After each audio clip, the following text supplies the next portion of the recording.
북한 드론이 나타났는데 였던 거죠. 이거는 정확하게 적이 원하는 상황인 거죠.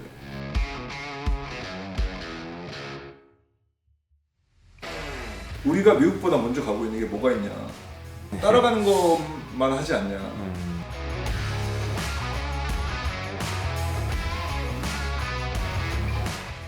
드론 떨어뜨리는 거는 미군이 인정을 해줬죠. 저희가 최초라고.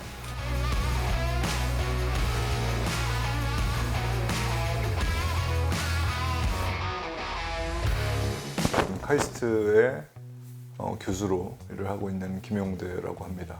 드론 자율주행차, 이동통신 이런 새로운 시스템들의 새로운 취약점을 찾는 연구를 하고 있습니다. 우리가 이제 무슨 일이 일어났었냐면 북한 드론이 나타났잖아요.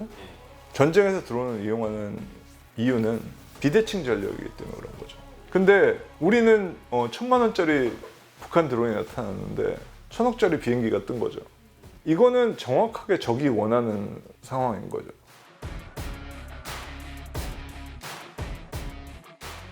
안티드론 기술은 여러 가지 조건을 만족을 해야 되는데요. 일단은 에너지 사용이 적으면 적을수록 거리가 멀리 가면 갈수록 더 정확하면 좋겠죠.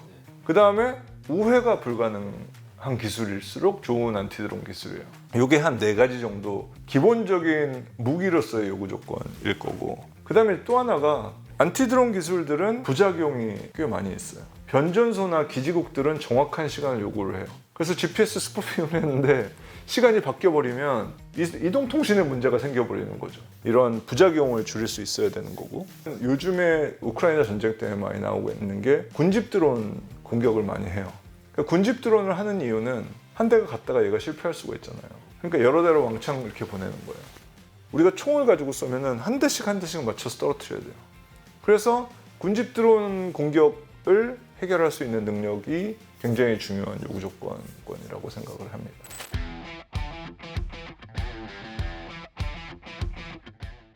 저희가 이제 2015년에 썼던 논문은 뭐냐면, 우리가 락킹 드론이라고 얘기를 했는데요. 소리는 드론 떨어뜨리는 기술인데 뭐냐면, 모든 기계 장치는 공진이라는 현상이 일어난다는 게 매우 잘 알려져 있어요. 그냥 물리학에서 소리를 들려주면 잔이 깨져요. 네. 그러면은 얘가 자이로스코프 센서도 기계 장치니까 자이로한테 소리를 들려주면 이게 막 부르르 떨리게 만들 수 있지 않을까라는 생각을 한 거죠. 드론에는 IMU, Inertial Measurement Unit이라는 관성 계측 장치가 센서의 역할을 하고, 얘가 9개의 센서 값을 모아요. IMU 안에 센서 하나에다가 소리를 들려주면 센서 값이 막 흔들려서 들어온다는 걸 알게 됐어요. 근데 센서가 흔들리니까 로터의 속도가 또 막 흔들려요. 그래서 로터의 속도가 빨라졌다 느려졌다 하면서 드론이 떨어진다는 걸 알게 됐다는 거예요. 그래서 실제로 드론한테 소리를 들려준 거예요. 그러니까 처음에 10초 동안은 소리를 안 틀다가 10초 후에 소리를 틀 건데요. 여기 보시면 여기 스피커를 처음에는 붙여놓고 실험을 했어요. 딱 떨어지잖아요. 네. 그리고 바닥에서 약간 파닥파닥거리고 못 들잖아요. 그러다가 소리를 끄면 다시 날아가요.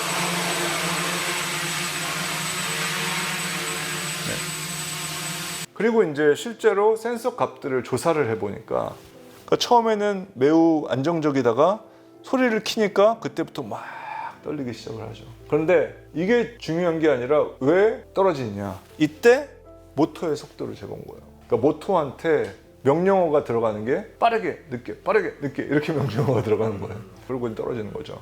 그래서 이제 무기를 개발을 하기 시작을 했어요. 여기에 스피커를 이렇게 9개를 붙여놓은 거예요. 9개를 이렇게 해가지고 스피커를 설치를 해놓으면 가운데로 굉장히 강한 소리가 나가요. 여기 보시면 잘 안 떨어져요. 네. 잘 안 떨어지는데 이따가 보시면 한번 떨어질 뻔 하거든요. 여기서 확 떨어질 뻔 하는데 네, 안 떨어졌잖아요. 근데 저기 확 떨어질 뻔한 게 뭐냐면, 그때는 이제 겨냥이 됐던 거예요. 소리는 거리의 제곱에 반비례해서 약해지거든요. 그래서 정말 엄청나게 강한 소리가 나야 되고, 그러면 좀 힘들다라고 해서 2015년 연구는 이 정도에서 그냥 접었었어요. 그러다가 이제 그 미 군에서 개발한 토어라는 장비가 있어요. TH-1. 이게 강력한 전자파를 이용해서 드론을 떨어뜨리는 기술이에요. 그래서 전자파를 이용을 해볼까. 신호, 무선 신호는 훨씬 더 멀리 갈 수 있거든요. 그래서 무선 신호를 이용하면 좀 더 강하게 보낼 수 있겠다라는 생각이 들었던 거예요. 그러니까 센서는 그냥 두고 그냥 통신만 마비시키면 센서 값이 제대로 전달이 안 될 거고, 그러면 여전히 재현은 안 되지 않냐라는 생각을 한 거죠. 실험 설명을 해드리면 이 뒤에 이 빨간 게 안테나고요. 또 얘는 신호 생성기인 거고, 어떤 특정 주파수로 신호를 생성할 거고, 그 신호가 이제 전자파 형태로 해서 드론에 들어갈 거예요. 그래서 이제 무선 전자파로 아까 얘기했던 센서랑 메인보드 사이에 통신을 망가뜨리려고 하는 거예요. 이게 뭐냐면 이 드론의 센서들의 상태예요. 실제로 드론의 현재 자세를 보여주는 거거든요. 보시죠. 지금은 꽤 스테이블하게 잘 날르고 있어요.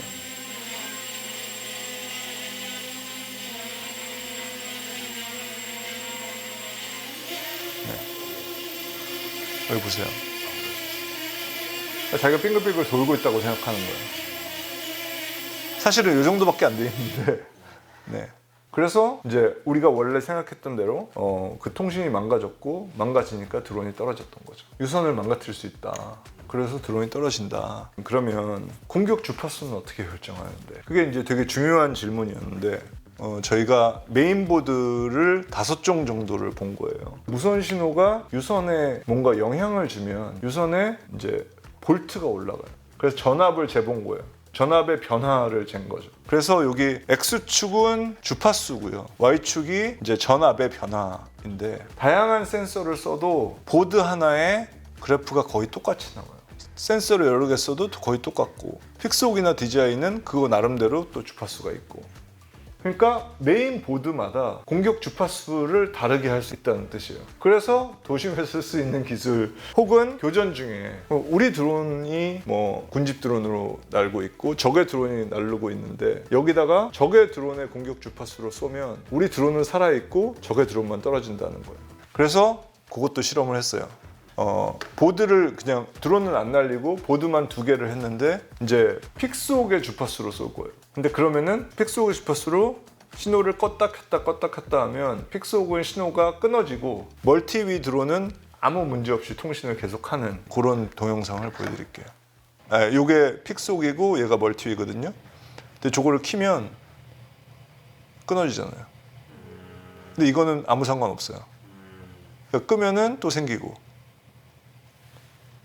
그 얘기는 우리가 적의 드론을 식별만 할 수 있고, 메인보드를 뭘 쓰는지만 알면은 적의 드론을만을 떨어뜨릴 수 있는 기술을 만들 수 있다는 거죠. 그러니까 예를 들어서 전 세계적으로 제일 많이 쓰이는 드론은 픽스호크, 아까 그 픽스호크 보드예요.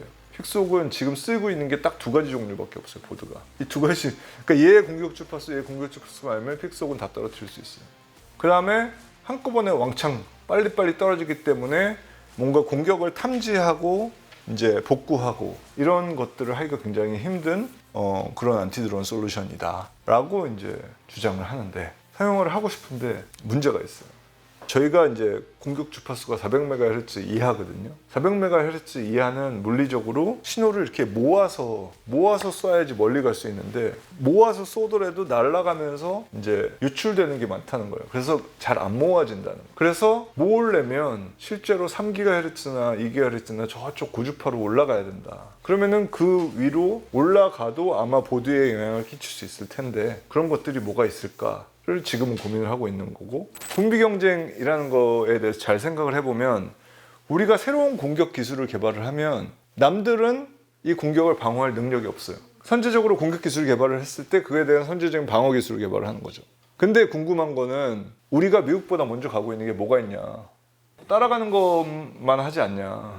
국방은 무조건 100% 따라가고 미국에서 안 한 거를 하는 게 굉장히 힘들어요, 우리나라에서. 그냥 미국에서 누가 뭘 했었냐 보고 따라가는 사업이 대부분이거든요. 근데 우리가 뭔가 리드를 하는 기술이 생겨야지 바꿀 수 있거든요. 얻어만 올 게 아니라 우리가 줄 게 있어야지 그 사람들한테, 야 우리 이거 줄 테니까 이거 줘 라고 얘기를 할 수 있는데, 그런 부분들이 좀 안타깝죠. 근데 예를 들어서 소리로 드론 떨어뜨리는 거는 미군이 인정을 해줬죠. 저희가 최초라고.